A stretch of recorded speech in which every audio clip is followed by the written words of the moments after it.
Without belief in yourself, even a powerful person feels small. You can have talent, you can have knowledge, you can have a good heart, but if you don't trust your own voice, all of it stays invisible. Confidence isn't noise, it isn't arrogance. It's that quiet, unshakable voice inside that says, I'm ready. This is the story of a man who lived in fear. Afraid to speak, afraid to fail. Until one single moment forced him to change forever. Stay with me, because the story might wake something inside you too. In a dry, forgotten village, there lived a man named Harry. He was nearly 40, gentle, hardworking, invisible. Harry worked in his uncle's small shop. Day after day, he wiped shelves, packed goods, and served customers silently. Always silently. People didn't see kindness. They saw weakness. They called him slow. They mocked him when he turned away. Even his uncle lost patience. Speak up. You're not a child anymore. But Harry stayed quiet. Not because he had nothing to say, but because he was terrified of saying it wrong. Years slipped by. Nothing changed. He remained the same, careful, anxious, trapped in his own silence. Then one day, everything shifted. His uncle prepared to leave for 3 days and said coldly, "You'll run the shop. Don't ruin it." And for the first time in his life, Harry had nowhere to hide. Harry gave a weak nod, his chest tight with fear. That same day, a customer walked in and asked for kerosene. Harry's hands shook. He poured the wrong amount. "You call this service?" The man snapped his voice, cutting through the shop before Harry could recover. Another customer stormed in, slamming a dented tin on the counter. "This is damaged. Say something." But Harry froze. His mind went blank. His voice disappeared by afternoon. Whispers spread like wildfire. "Harry is running the shop. This will be a disaster." And then it got worse. A smooth-talking stranger walked in, smiling too easily within minutes. He tricked Harry into handing over 5 full sacks of rice gone, just like that. When his uncle returned and saw the loss, his face darkened with rage. "I trusted you," he shouted. "You ruined everything. You're useless. Just like always." Those words didn't just hurt.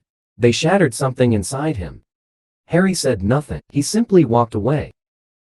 Outside the village, near an old well, he sat alone, staring into nothing. "Maybe they're right," he whispered to himself. "Maybe I'm nothing."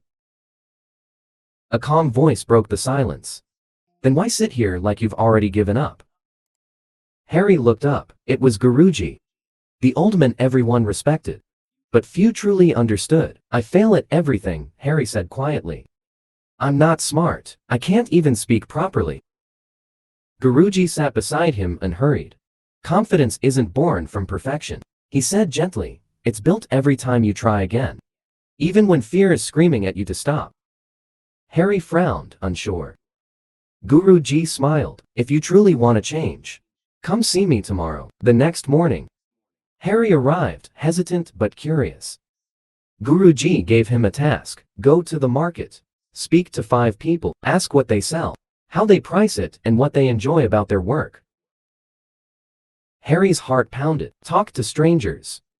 It felt impossible, but he went anyway. The first person ignored him. The second laughed in his face. But the third listened.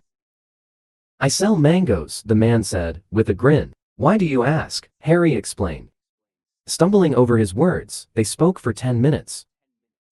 For the first time, Harry didn't run. By sunset, he had spoken to 6 people. And something inside him, something small but real, had begun to change. Something felt different inside Harry. Not loud, not obvious, but something had shifted. The next day, Guruji gave him another task. Stand near the school, help children cross the road, and say one kind thing to each of them. Simple, but terrifying. Still, Harry showed up. "Be careful, well done, have a great day." Just a few words. But with every sentence, his shoulders lifted a little higher. Day 3 came. This time Guruji looked at him and said, "Now face the place you fear the most. Go back to your uncle, ask for another chance." Harry's heart raced. This wasn't strangers. This was judgment. This was pain. But he walked to the shop anyway. He stood at the door, took a breath, and spoke. "Uncle, I made mistakes, but I want to learn. Please give me one more chance.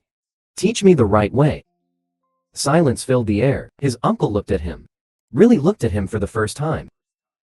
Then he nodded slowly. All right, Harry. We start again, and this time everything changed. Weeks passed. Harry didn't become perfect. He became better. He learned how to speak clearly, how to handle money, how to stand his ground and say no. People began to notice, is that Harry? He's different now. One day, a customer smiled and asked, you run this place so well. Are you the owner? Harry smiled back, calm, steady. Not yet, but one day. Here's the truth most people never realize. Confidence is not something you're born with. It's built moment by moment.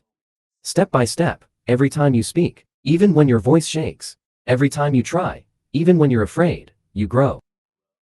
You don't need to be the smartest or the loudest or the strongest. You just need to decide. I can learn, I can try, I can become better. That is real confidence, not perfection, but progress. If this story spoke to you, don't ignore that feeling like it. Share your thoughts below and subscribe to Tales with English for more stories that don't just teach language, they transform lives. Until next time, stay patient, stay strong, and never lose faith in who you can become.